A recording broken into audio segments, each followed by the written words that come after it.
ele abriu a porta e os dois saíram correndo pela escuridão. A cidade era assustadoramente estranha à noite. Tudo estava escuro e silencioso. Era o auge do inverno. Uma neblina pairava no ar e o chão estava molhado por causa de uma pancada forte de chuva que caíra mais cedo. Como o papai levara o carro, Jack foi pedalando pela rua em seu triciclo de segunda mão. Era feito para crianças pequenas. Na verdade, o menino ganhara no aniversário de 3 anos e estava grande demais para o brinquedo havia muito tempo. Mas a família não tinha dinheiro para comprar uma bicicleta nova, então ele precisava se virar. Mamãe ia na garupa, segurando os ombros dele. Se algum colega da escola o visse dando carona para a mãe no triciclo, Jack sabia que seria obrigado a largar tudo e viver sozinho numa caverna escura, distante, por toda a eternidade. As músicas do vovô tocavam na mente de Jack enquanto ele pedalava o mais rápido que conseguia pela rua. Para um triciclo infantil, Jack era como um monstro muito pesado, especialmente levando em conta que a mãe estava na garupa com a camisola de babados cor-de-rosa esvoaçando pelo vento. A mente de Jack dava tantas voltas quanto as rodas do triciclo. O menino era a pessoa mais próxima do avô. Certamente, ele poderia adivinhar onde ele estava. Certo? Sem encontrar ninguém no caminho, os dois finalmente chegaram à praça da cidade e foram recebidos por uma visão patética. Papai estava de pijama e roupão, debruçado sobre o volante do pequeno carro marrom da família. Mesmo à distância, Jack percebeu que o coitado não aguentava mais. Era a 7ª vez nos últimos 2 meses que o vovô desaparecia. Quando ouviu o triciclo se aproximar, papai ergueu a cabeça. O pai de Jack era magro e branquelo, usava óculos e parecia mais velho do que realmente era. O menino frequentemente se perguntava se o casamento havia acrescentado alguns anos ao pobre coitado.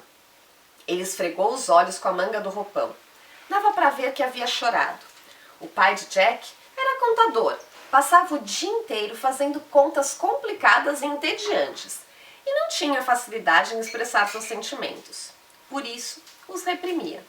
Mas Jack sabia que seu pai amava muito o vovô, apesar deles não serem nada parecidos. Era como se o gosto pela aventura tivesse pulado uma geração. A cabeça do velho estava sempre nas nuvens, enquanto a do filho vivia enterrada nos livros. Você está bem, papai? O menino estava sem fôlego de tanto ter pedalado. Quando baixou o vidro da janela para conversar com eles, a manivela saiu em sua mão.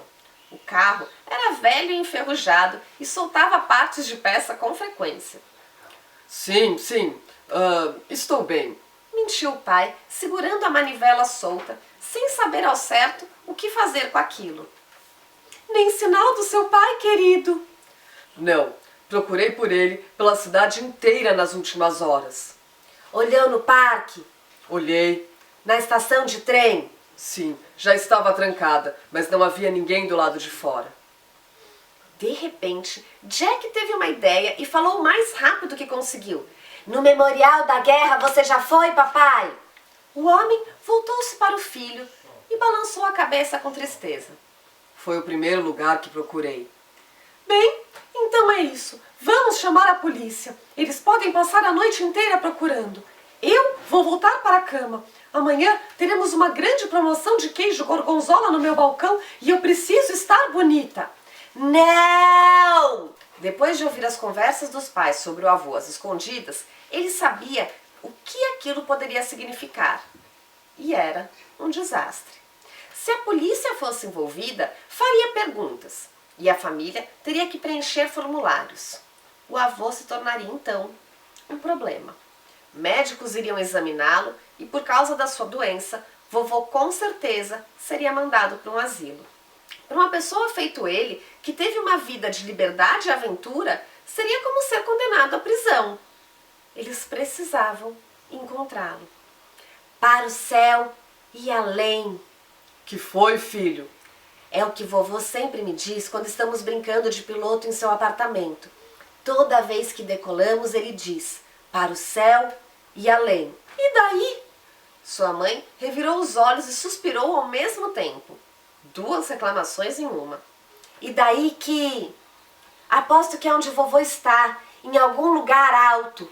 O menino passou bastante tempo pensando sobre qual era o prédio mais alto da cidade.